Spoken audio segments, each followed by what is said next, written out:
Да, так. Вот.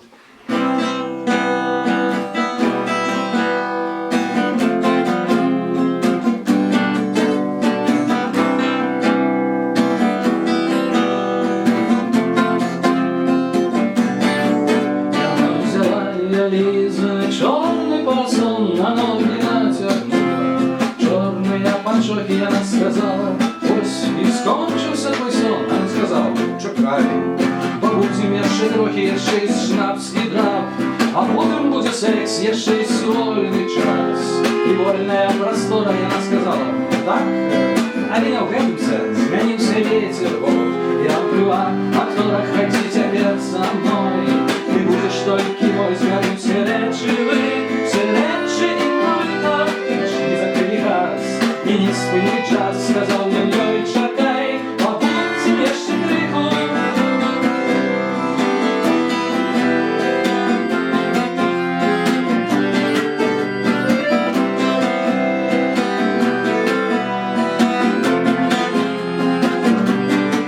Куды ж цяпер ісці?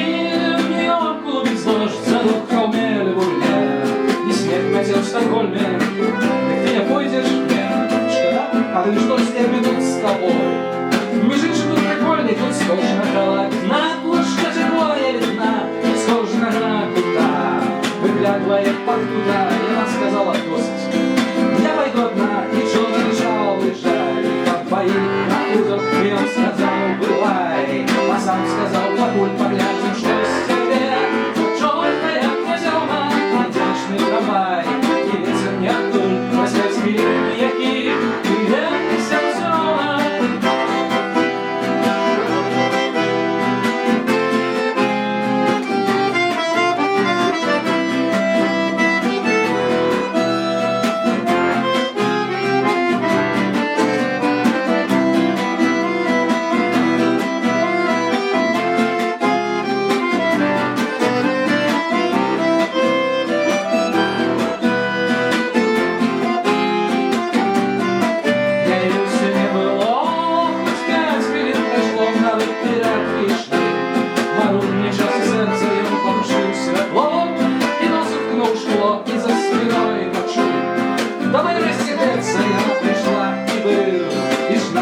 І серце звичайно для інших звірина не буде мотиви.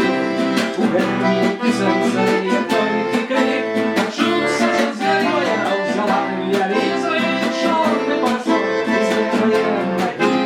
Звалилася хороший мила, я наскакнула в розлом, поспевши накричать. Добра ночь, мой хороший, коли ж на то